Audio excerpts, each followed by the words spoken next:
Yeah, those were the moments just after the Coast Guard rescued 5 men whose boat sank in the Gulf of Mexico Saturday. They were competing in a fishing tournament when that boat went down south of Dauphin Island. It's a Fox 10 safety alert tonight for you. Our Brendan Kirby is in the studio with more. And Brendan, this is an absolutely incredible story it turned out to be. Yeah, it sure is, Shelby. These guys were starting to think that they weren't going to make it. They attribute their rescue to an electronic homing device that they say every boater should have. Well, the boat sank. So, hey, oh man, no bueno. Love y'all. Biloxi resident Easton Barrett shot that video with his phone on Saturday after the 28-foot boat he was in sank without warning after launching from Mary Walker Marina in Gaucher and then drifting east. It's just everything in the world's going through your brain right then and there. If you're going to see your friends, your family, your loved ones. Stephen Malding, whose father owned the boat, says he still has no idea what caused it to sink, but he says it was underwater in about a minute. He says his first thought was sharks, since they were surrounded by bait. Slowly, he says, they managed to push free and then grabbed onto coolers and life jackets to try to stay afloat.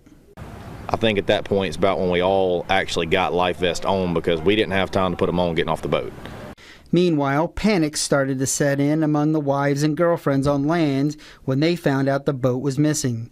Taylor Malding says her mind raced as she was driving toward the marina after learning her husband was missing. Straight terror. I was sweating. My full body was in a sweat driving down the road. I was trying to go the speed limit, but it was a little hard because I was so worried.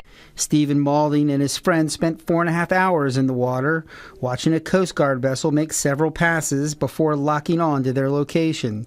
He says it wouldn't have been possible without a homing device called an Emergency Positioning Indicating Radio Beacon, or EPIRB. There is a 99% chance that if we did not have that EPIRB, no one would have known we were missing until dark.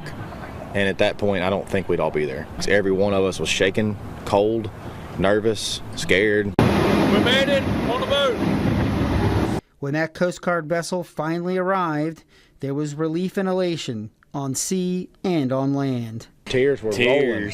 They were rolling. Knowing that we're going to be home to see our loved ones, and just we're all high-fiving, shaking hands and everything. We got on the boat, hugged each other, hugged the U.S. Coast Guard people. I mean, it was just, it was unreal. Tears of relief, but I still was worried and just wanted to get there and give them a hug and touch them and make sure everything was okay. Malding and Barrett both say that they're incredibly grateful to the Coast Guard, and they're also big believers now in that EPIRB device. It costs a few $100s, and Malding says that he's gone out to plenty of times without having one. He says the girlfriend of one of the guys made sure that they had one for this trip, and he now says that he thinks the device should be mandatory. Reporting live in the studio, Brendan Kirby, Fox 10 News.